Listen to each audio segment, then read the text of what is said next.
So, early just now, the fight between Raymond Muratalla and Andy Cruz just ended. And, I mean, I'm a little happy because this is another fight where I predict the underdog, and I got it right. And I pretty much got it spot on with Muratalla winning a decision here. And to be honest, I thought Muratalla won handily 116, 112. I gave Andy Cruz 4 rounds in this fight. Um, I don't remember every single round, but I thought he won pretty handily this fight. Um, Andy Cruz, he was doing the normal Cuban tactics, of trying to win rounds, of running around the ring. He would do that weird shit where they would move their head. Well, they would roll a punch, but they would just stand there like, oh, you see me roll that punch? Like, yes, we saw you roll that punch. You didn't need to stand there and try and then to try to showboat. That's what they do. They showboat to make it feel like they won the round or whatever. But at the same time, I'm not gonna give Andy Cruz that much disrespect because I believe this was his seventh fight, seventh pro fight.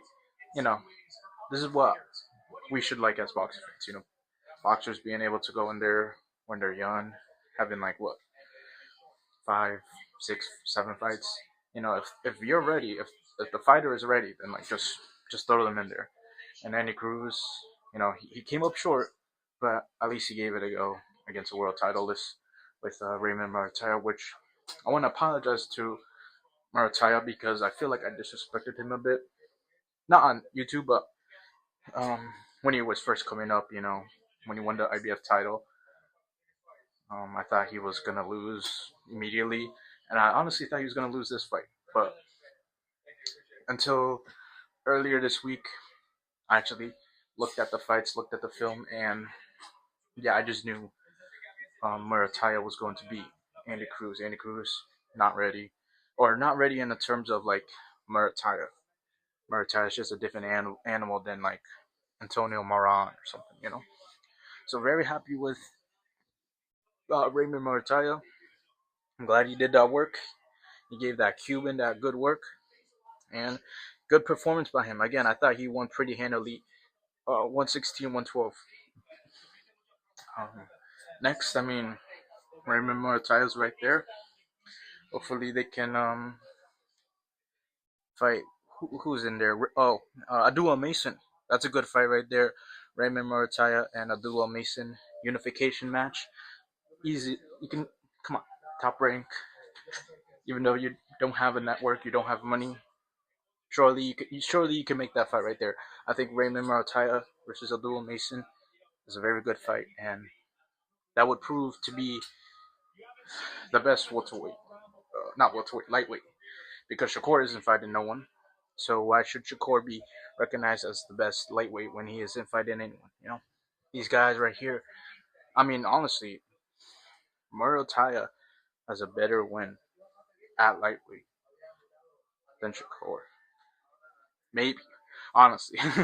Okay, I just said that, but as that came out of my mouth, that might be a bit of a stretch. But I like to troll Shakur a bit, but I'm just putting that out there. Just putting that out there. Shakur's best win at lightweight is what William Zepeda. You know, it really depends. Who do you value more, William Zepeda or Andy Cruz? Very interesting. Very interesting. Um, let's see how Muratalla goes. Let's see who he fights. Let's see where Andy Cruz goes. Because I mean, again, let's not discourage this. Andy Cruz.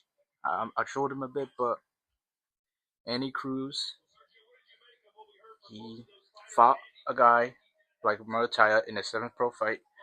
This is the type of things that, if you're ready, if you know you're ready, then you should do stuff like this. Than what Andy Cruz is doing.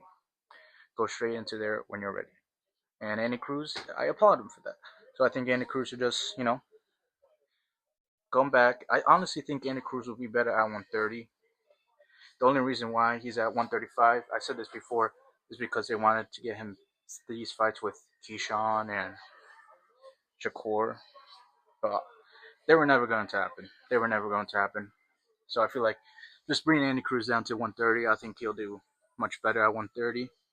And there you go. Simple as that. It was a good, also just a good fight. It was a good fight in general. So if you didn't see it, I would recommend to watch it on rewatch.